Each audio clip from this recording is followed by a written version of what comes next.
Patience certainly is a virtue out here, and watching a mother leopard hunting definitely gives you an appreciation for that. We've been fortunate enough to spend a lot of time with the Nkoveni duo over the last couple of weeks, and we're certainly not complaining about that.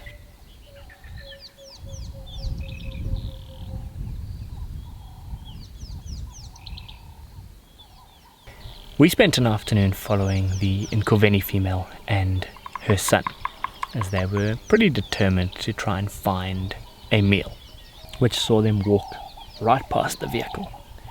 And just having these two incredibly striking leopards that close to us was a pretty special moment.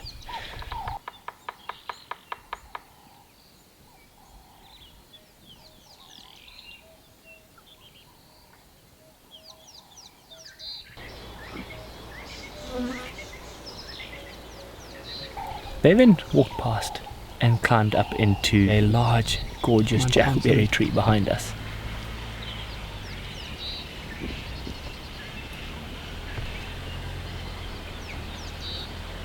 And that sighting in and of itself was pretty spectacular, and certainly a highlight of the entire sighting. The elephant born us just south of Shingi Crossing. So these confirm us that we come upstream or rather here to JB Songa? Come upstream, they've just ascended a jackberry at the junction on the western bank.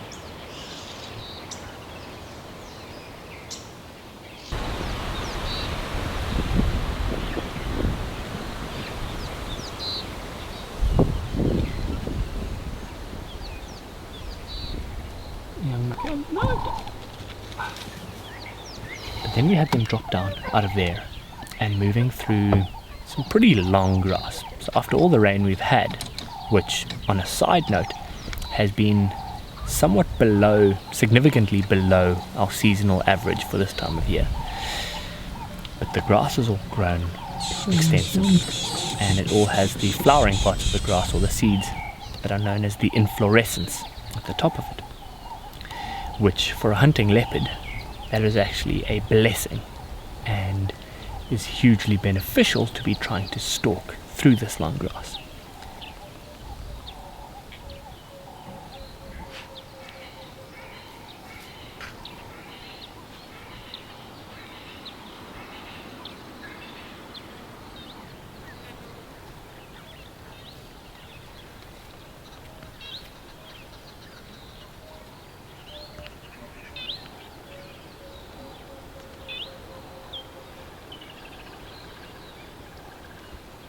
This day.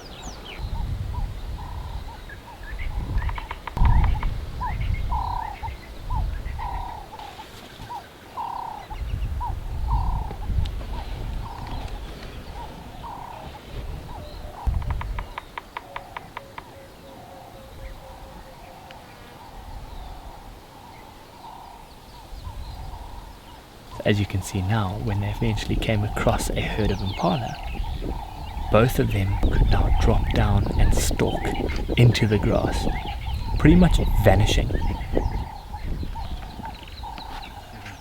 Yeah. Watch her ears. Heading straight towards the impala. The wind's obviously going to help her, because firstly they're not going to hear the grass rustling because of her, it's rustling anyway. And so this scene of the impala just going about their business Meanwhile, we know what danger is lurking pretty close by. It was exhilarating. It had us on the edge of our seats, tensions rising.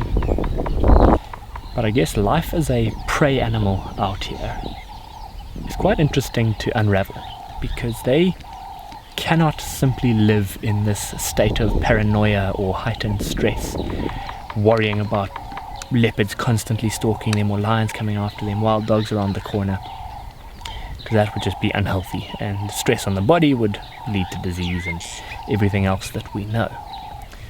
So they merely or purely deal with whatever stress or whatever is in front of them. So they're going about, they're hungry, they start to eat. If they see a threat or a predator, that then causes their stress to skyrocket, because now they know there is danger around. They are highly aware of their surroundings and senses that are so attuned to everything around them that they're able to detect danger should there be anything lurking close by. And that then would trigger the stress response, allowing them to deal with what's at hand. And so if they know there's danger there, they stress, adrenaline's released into the body, and they can either flee or defend themselves or do what's necessary. But once the danger moves on, or once they get themselves safely away, they will then settle back into a state of normality, allowing them to just focus on feeding. Yes, they're aware that there was a leopard around, but I don't think they're constantly thinking about it or stressing about it.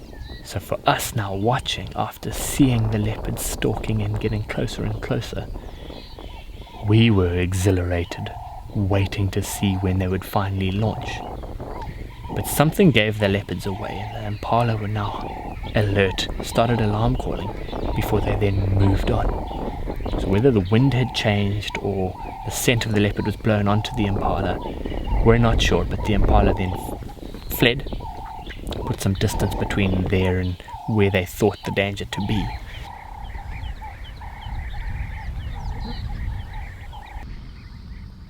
So the hunt was over for now. The Nkoveni female tried to loop around to get ahead of the impala, but they had changed direction and had moved off completely. So she then settled down in the grass, probably waiting for nightfall where her chances were going to be a little bit better.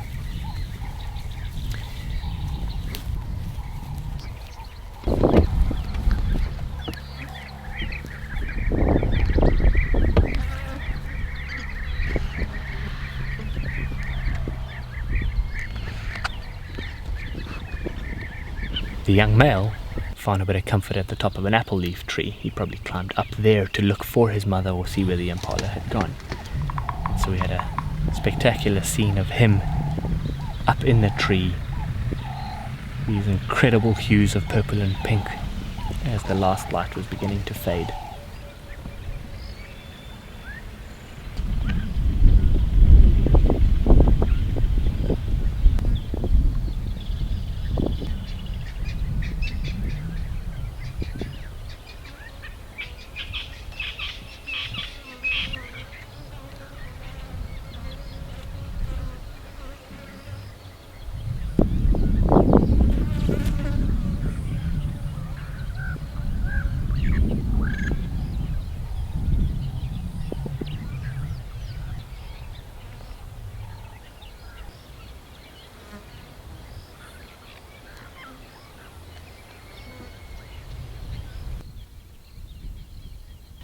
So we left them there.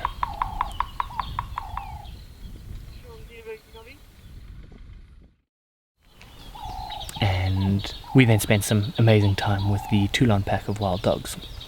Late one afternoon, as they were moving around,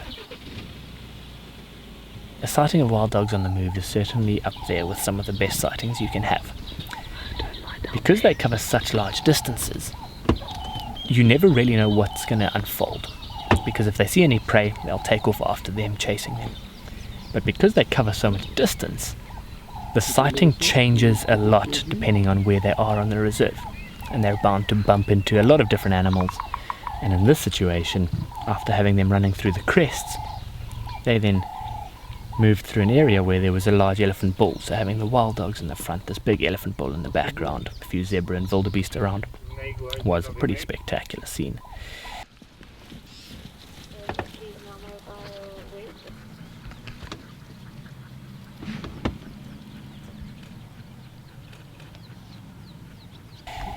So we left them that evening because it was starting to get dark. Following morning we then found them again heading in the opposite direction. So we did our best to stick it out with them as they were pretty serious about putting some distance behind them.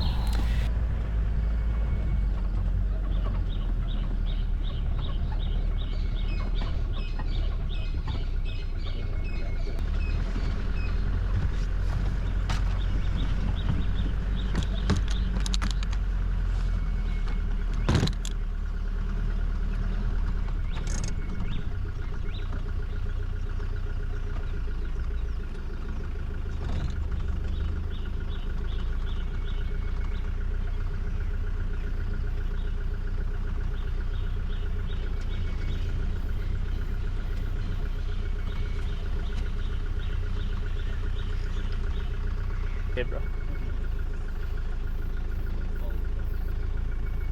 Yeah, that mother will be so protective.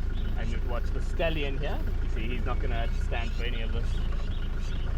Watch, I'm going to chase the zebra.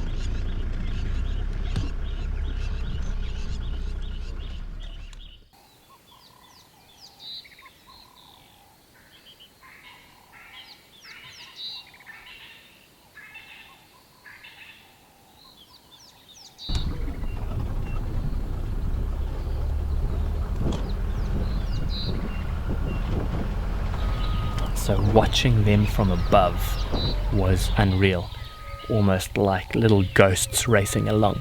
So sit back and enjoy these scenes as we do our best to try and stick with them.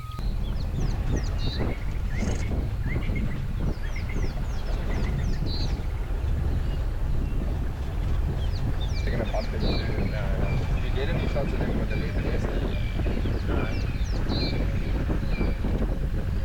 Especially the back from our side. They have an interaction. I don't know. I think these are spots that is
Eventually we couldn't follow them for much longer, and so we watched as they disappeared into the distance. But we thought we would wrap up this virtual safari with one of the Nzanga males, the larger Nzanga male, or a makhle for those of you that follow closely, as he's just resting out in an open clearing before belting out a full-blown roar.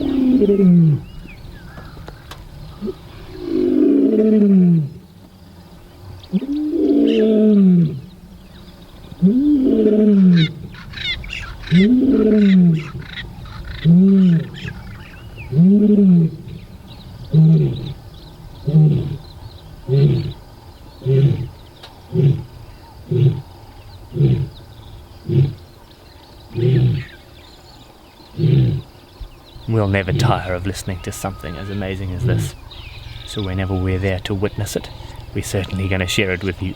Thanks for joining me on this virtual safari. Subscribe to our channel if you haven't already, and we'll see you back here again next week. But bye for now.